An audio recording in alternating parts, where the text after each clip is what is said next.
شروع اللہ کا نام لے کر جو بڑا مہربان نہایت رحم والا ہے۔ اور قیامت کے دن سب لوگ اللہ کے سامنے کھڑے ہوں گے تو غریب پیروکار بڑے بن بیٹھنے والوں سے کہیں گے کہ ہم تو تمہارے پیرو تھے، کیا تم اللہ کا کچھ عذاب ہم پر سے دفع کر سکتے ہو؟ وہ کہیں گے کہ اگر اللہ ہم کو ہدایت کرتا تو ہم تم کو ہدایت کرتے۔ اب ہم گھبراہٹ ظاہر کریں یا صبر کریں ہمارے حق میں برابر ہے، کوئی جگہ رہائی کی ہمارے لیے نہیں ہے۔ اور جب حساب کتاب کا کام فیصل ہو چکے گا تو شیطان کہے گا جو وعدہ اللہ نے تم سے کیا تھا وہ تو سچا تھا، اور جو وعدہ میں نے تم سے کیا تھا وہ جھوٹا تھا، اور میرا تم پر کسی طرح کا زور نہیں تھا۔ ہاں، میں نے تم کو گمراہی اور باطل کی طرف بلایا تو تم نے جلدی سے اور بے دلیل میرا کہنا مان لیا۔ تو آج مجھے ملامت نہ کرو، اپنے آپ ہی کو ملامت کرو۔ نہ میں تمہاری فریاد رسی کر سکتا ہوں اور نہ تم میری فریاد رسی کر سکتے ہو۔ میں اس بات سے انکار کرتا ہوں کہ تم پہلے مجھے شریک بناتے تھے۔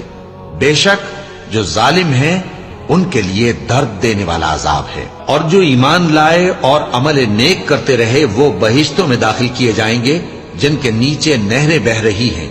اپنے پروردگار کے حکم سے وہ ہمیشہ ان میں رہیں گے، وہاں وہ ہر ملاقات پر ایک دوسرے کو سلام کہیں گے۔ کیا تم نے نہیں دیکھا کہ اللہ نے کلمہ طیبہ کی کیسی مثال بیان فرمائی ہے؟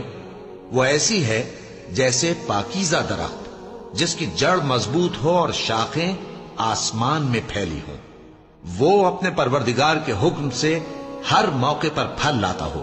اور اللہ لوگوں کے لیے مثالیں بیان فرماتا ہے تاکہ وہ نصیحت حاصل کریں۔ اور ناپاک بات یعنی غلط عقیدے کی مثال ناپاک درخت کی سی ہے کہ وہ زمین کے اوپر ہی سے اکھیڑ کر پھینک دیا جائے، اس کو ذرا بھی قرار و ثبات نہیں۔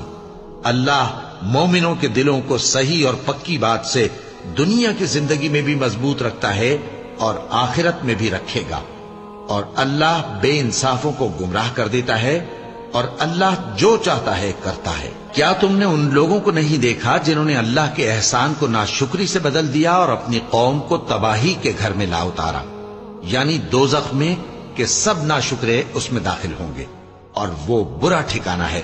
اور ان لوگوں نے اللہ کے شریک مقرر کیے کہ لوگوں کو اس کے رستے سے گمراہ کریں۔ کہہ دو کہ چند روز فائدے اٹھا لو، آخر کار تم کو دوزخ کی طرف لوٹ کر جانا ہے۔